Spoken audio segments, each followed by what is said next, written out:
और एक उदास सुबह बिस्तर से उठते हुए निशा ने घड़ी पर नजर डाला तो 5:30 बजे थे। यूं नींद तो काफी देर से खुल चुकी थी, लेकिन इतनी जल्दी उठकर भी क्या करती। खिड़की पर नजर डाली तो पर्दे से छनकर आता हल्का प्रकाश दिखाई दिया। गर्मी की सुबह भी तो जल्दी होती है, सोचा चलो अब उठा ही जाए, सुबह तो हो ही गई है, और उठकर बाथरूम की ओर चली गई। हाथ मुंह धोकर ब्रश वगैरह करके बाहर निकली। बिस्तर ठीक किया, तब तक दूध वाला भी आ चुका था, सो दूध लिया। अब तक उनके पतिदेव नीतीश बाबू भी जाग चुके थे और तैयार होकर सुबह की सैर की निकल रहे थे। सब कुछ यंत्रवत चल रहा था, एक निश्चित धुरी पर घूम रहा था। किसी से कुछ कहने सुनने की जरूरत नहीं। जीवन में कोई उत्साह उमंग नहीं बची थी दोनों के। नीतीश बाबू के जाते ही वे भी अखबार लेकर बैठ गईं। एक गहरी सांस लेकर दीवार पर टंगी तस्वीर पर दृष्टि डाली, जिस पर फूलों का हार पड़ा हुआ था। उनकी दृष्टि धुंधला गई, किसी तरह स्वयं को संभाला और अखबार के पन्ने उल्टने लगी।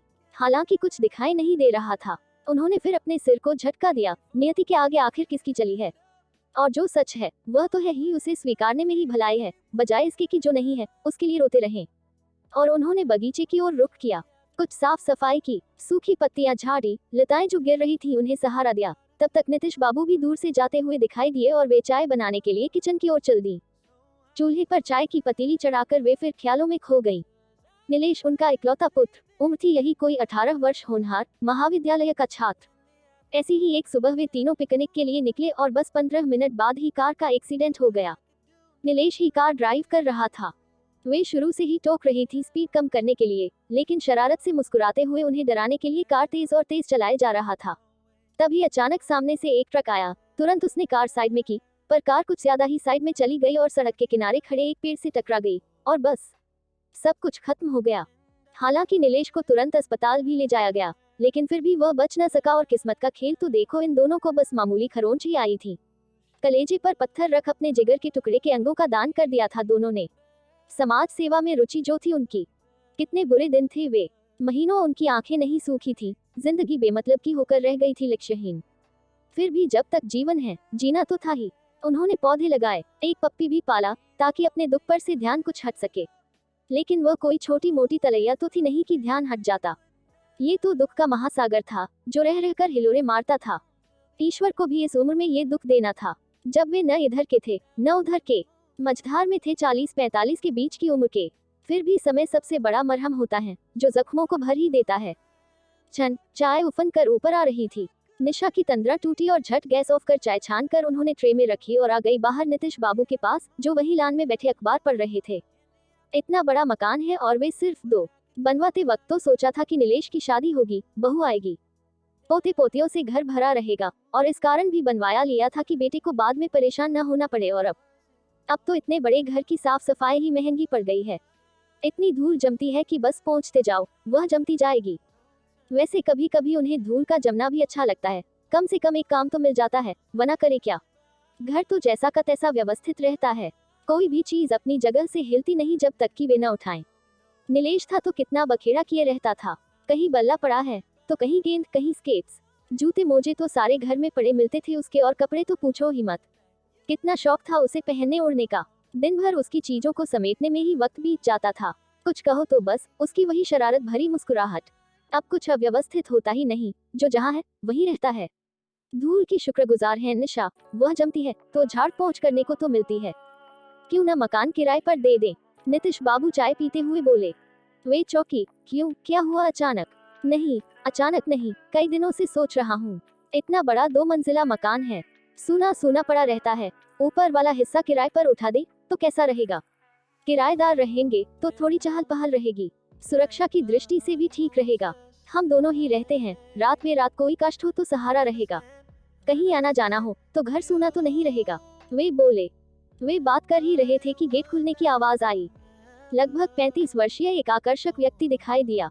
अंदर आकर उसने सलीके से गेट फिर से बंद कर दिया और उन दोनों के सामने आकर अभिवादन करते हुए खड़ा हो गया। उन्होंने भी उसे कुर्सी पर बैठने का संकेत किया। वह कुर्सी पर बैठते हुए बोला, मैं सुनील वर्मा हूँ, एक कंपनी में एग्जीक्यूटिव हूँ, आपका मकान किराए पर लेना चाहता हो। दोनों एक साथ पहले तो चौंके, फिर नीतीश बाबू बोले, आपको किसने बताया कि हमारा मकान खाली है और हम उसे किराए पर देना चाहते हैं? जी मैं इधर से अक्सर गुजरता हूँ, आपका मकान देखा, लोकेशन अच्छा लगी, इसीलिए पूछ लिया। सुनील जागे झुकते हुए बोला, पहले मकान देख लो, किराया हमारे हिसाब से ही रहेगा और हमें शोर पसंद नहीं। टीवी वगैरह बिल्कुल धीरे चले या नहीं चलाएं और रात को समय से आ जाएं, वरना गेट बंद हो जाएगा। और हाँ, हम शाकाहारी हैं नितिश बाबू थोड़ा घुलकते हुए से बोले। आखिर वह अपनी गर्ज से आया था, उन्होंने थोड़ी ही बुलाया था। मुझे आपकी हर शर्त मंजूर है, मकान को भी क्या देखना, पसंद है तभी तो आया। बस आप इजाजत दीजिए तो सामान वगैरह ले आऊं। मेरे परिवार में मैं और मेरी पत्नी ही हैं। उसने उठने का उपक्रम किया। उन्हें आश्चर्य हुआ, कैसा अजीब आदमी है, बस मकान चाहिए किसी भी शर्त पर। 2-4 दिनों में सुनील अपना सामान वगैरह ले आया और घर व्यवस्थित कर लिया। दोनों ने अपना कमरा बड़ी सुंदरता से सजाया था। घर में थोड़ी रौनक आ गई थी, आना जाना लगा रहता था। सुनील हमेशा उनसे पूछता रहता, कोई काम हो तो करता रहता, कभी पानी के बिल भरना तो कभी सब्जी किराने का सामान लाना आदि। और निशा से तो उसे विशेष स्नेह था, उसके होते हुए उनकी मजाल थी कि कोई भी काम कर पाए, सब वही करता। आखिर एक दिन नितिश बाबू ने निशा की चुटकी ली, क्या बात है सुनील, तुम्हारा बहुत ख्याल रखता है, मुझसे छीन तो नहीं रहा। हटो भी, यह मेरी उम्र है क्या, 4-5 बरस छोटा होगा मुझसे, छोटे भाई जैसा है आप ही बस। निशा तुनक कर बोली।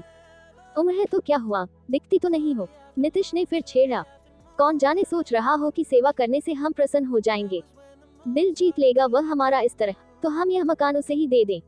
अब कोई है भी तो नहीं अपना वारिस। इस घोर भौतिकवाद के युग में ऐसी सोच बहुत सामान्य सी बात है।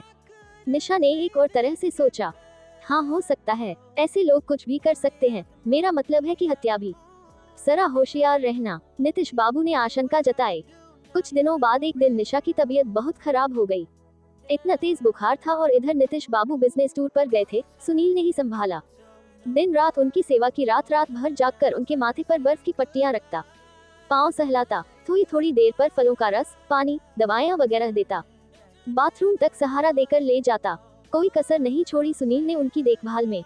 उसकी पत्नी शालू से आखिर यह सब देखा नहीं गया और एक दिन उसने पूछ ही लिया, आखिर तुम्हें इनसे इतना लगाव क्यों है, इतना महंगा मकान लिया और वो भी तमाम बंदिशों पर, फिर तुम्हारा ऑफिस भी यहाँ से इतनी दूर पड़ता है, जाने आने का खर्च अलग से, इससे कम पैसों व बेहतर सहूलियत में तुम्हारे ऑफिस के पास ही अच्छा मकान मिल जाता, लेकिन तुम्हें तो बस यही चाहिए था, यही जिद ठाने बैठे थे।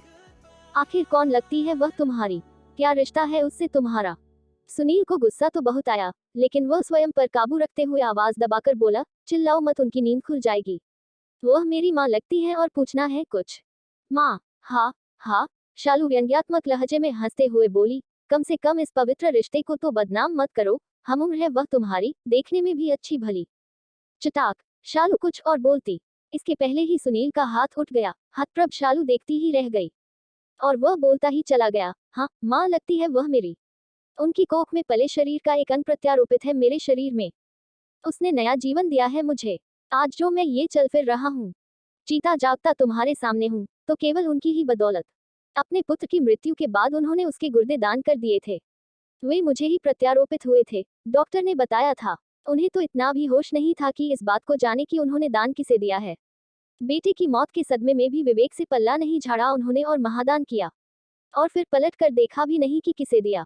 मैंने यह मकान जानबूझकर किराए पर लिया ताकि उनके निकट रह सकूं, कुछ तो सेवा कर सकूं उनकी, इस तरह कुछ तो ऋण हो जाऊंगा, और अब से तुम भी उनकी अपने सास ससुर की तरह सेवा करना। और शालू अब भी मुंह बाय देखती जा रही थी उस माँ के इस बेटे को, कैसे अनोखे रूप से जुड़ा था माँ बेटे का ये रिश्ता। पहला न सही, दूसरा जन्म तो दिया ही था निशा ने सुनील को।